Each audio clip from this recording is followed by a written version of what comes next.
Compact, versatile, and fast.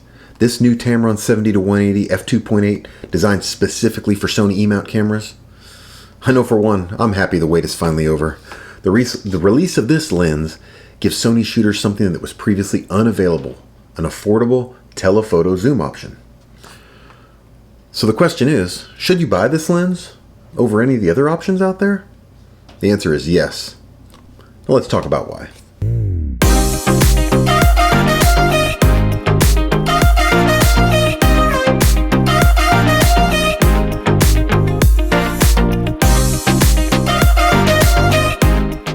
Well, hi there everyone, I'm the Tactical Traveler. I'm a straight shooter who tells it like I see it. So if you value an honest opinion from a regular guy who actually spends his own money on the gear that he uses and talks about here, then you should stick around and maybe consider hitting that subscribe button down below. So the first thing I noticed about this lens is the size compared to other 70 to 200mm lenses. I mean, just like the other Tamron lenses for Sony E mount, this lens manages to be lighter and smaller than its native Sony competitors. It weighs just under 2 pounds, and it's approximately 6 inches in length. This makes an ideal choice, in my opinion, for wedding and event photographers who may have to wear this lens around your neck on a strap for long periods of time. It's going to be a lot easier to deal with.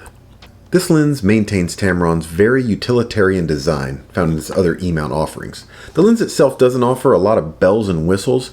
It has a zoom lock switch here right on the side, and this pretty much keeps it from extending when you're keeping it stored and you're traveling with it. I realize a lot of reviewers have knocked the Tamron lenses for not including a manual focus and autofocus toggle switch, but honestly, for the life of me, I just don't understand why. I mean, how often are you needing to switch between manual focus and autofocus? And why can't you just assign it to a custom button if this is some sort of must-have feature? I mean, please, enlighten me in the comments if I'm missing something on this. I mean, really. Okay, enough about that. Let's get back on track about the lens. This lens is also pretty fast with a constant 2.8 aperture, which again makes it ideal for wedding and event photography that often occur indoors or in low light environments in the evening.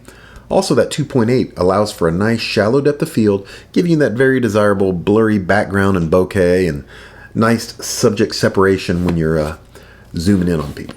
I took this lens out for some test shots at the park with my dogs, as well as to my gym that finally just reopened, and I found it to be very easy to carry around on a strap with my own Sony A7iii using the Peak Design slide strap. Now look, I'm no pixel peeper, so if you're looking for that kind of review, this is not going to be that type. However, I think the images came out pretty good. The autofocus is fast and accurate, and just like the other recent E-mount lenses from Tamron, the colors, sharpness, and overall image quality is excellent. The autofocus performance was again phenomenal. And also, video shooters will be happy to know it's virtually silent. But that should be no surprise since the two previously released Tamron zoom lenses, the 17-28 and 28-75, have both performed flawlessly. Sony's autofocus is industry leading, and this lens performs just as well as any native Sony lens in my opinion.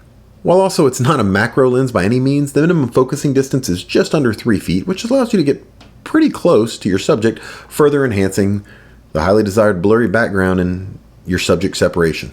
So another criticism of the Tamron lenses has been their construction. I haven't heard many people actually having any quality issues with any of the Tamron lenses, and I realize they're made of plastic, but criticizing for plastic construction just seems silly to me.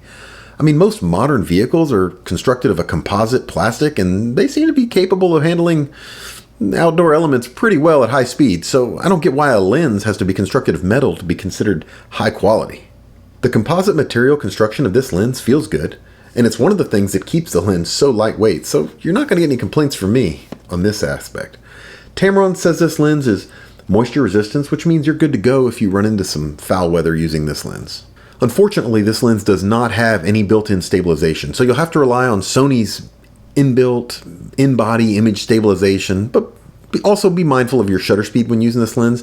Now I know Sony's IBIS is not the best, especially for video, but it's more than acceptable for using this lens for photography. But again, because this lens is so light, you can even fly it on some full-size gimbals if you really need to use it for video. Bottom line, this lens, just like its 2.8 siblings from Tamron, the 17-28 and 28-75, they just get the job done. They're not flashy, they're not filled with lots of extra features, but they sure got it where it counts. They provide excellent value with image quality that rivals lenses with much higher price tags. If you have the funds and are on the fence about getting this lens, I'm telling you, just buy it. At $1,199, you will definitely not be disappointed. I mean, some have argued the Sony 70-200 G Master lens has slightly better image quality. Well, at over $2,500, I certainly hope it has slightly better image quality. However slight, I mean slight. It's almost imperceptible advantage of image quality you get with that. The Sony lens just doesn't justify more than twice the cost. I mean, even if you're a professional, especially, like I've said, one who shoots weddings or other events, I wouldn't turn my nose up at this lens from Tamron. I think you may be very well surprised at what you can get out of this lens. So are you planning to buy the Tamron 70-180? Let me know down in the comments below. And if you have this lens, tell me what you think so far of it. As always, thanks for watching. Bye.